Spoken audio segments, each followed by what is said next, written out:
ये मेरी पहचान है और ये पारुल यूनिवर्सिटी की पहचान है।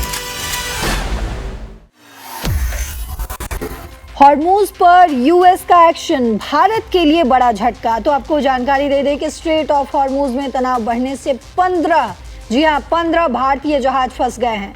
अमेरिका के ब्लॉकेड दावे के बीच ये जानकारी सामने आई कि भारतीय एलपीजी टैंकर जग विक्रम को नौसेना ने सुरक्षित निकालकर अब अरब सागर पहुंचा दिया है। अब तक 10 जहाज निकल चुके हैं। भारतीय नौसेना फंसे बाकी जहाजों को नेविगेशन और स्कॉट देकर सुरक्षित भारत ला रही है। वहीं प्रधानमंत्री और रक्षा मंत्री पूरी स्थिति की निगरानी कर रहे हैं। स्ट्रेट ऑफ हॉर्मूज में तनाव एक बार फिर जो है वो बढ़ चुका है। पाकिस्तान में अमेरिका ईरान के बीच हुई बातचीत के विफल होने के बाद अमेरिका ने स्ट्रेट ऑफ हॉर्मूज पर नियंत्रण का दावा किया।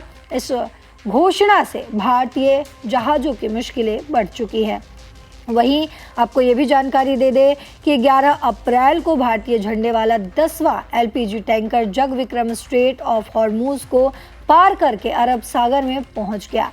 इस पर 20,400 टन एलपीजी और 24 क्रूज सदस्य सवार है। वहीं ये जहाज 15 अप्रैल को मुंबई पहुंचने वाला है। जहाज मंत्रालय के अनुसार पश्चिमी हिस्से यानी कि फारस की खाड़ी में अभी भी 15 भारतीय झंडे वाले जहाज फंसे हुए हैं।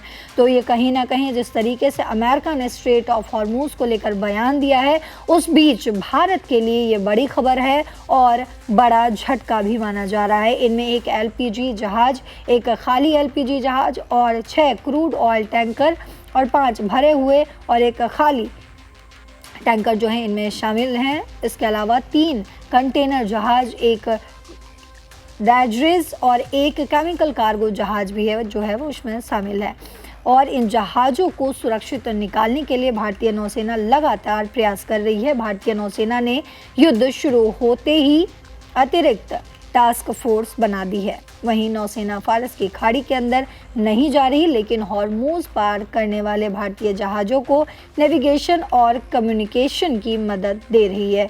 जहाज़ हॉर्मूज पार करने के बाद गल्फ ऑफ ओमान और फिर उत्तर अरब सागर में नौसेना के जहाज़ उनकी सुरक्षा में स्कॉट करते हैं। वहीं आपको जानकारी दे दें कि प्रधानमंत्री, रक्षा मंत्री, चीफ ऑफ स्टाफ और नौसेना प्रमुख खुद इस ऑपरेशन की निगरानी कर रहे हैं। इससे पहले ग्रीन सवी नामक एलपीजी जहाज जो कि 46,655 टन एलपीजी लेकर गुजरात पहुंच चुका है। ग्रीन आशा जो कि 15,400 टन एलपीजी लेकर मुंबई पहुंच गया।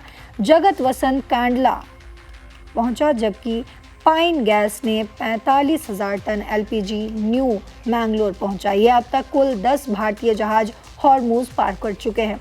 शुरू में 25 जहाज इसमें फंसे हुए थे। तो ये बड़ी जानकारी आपको बता रहे थे इजराइल ईरान युद्ध के बीच, जहां भारत के लिए ये कहीं ना कहीं बड़ा झटका माना जा रहा है। हालांकि भारत भी अपनी पूरी तैयारी में है।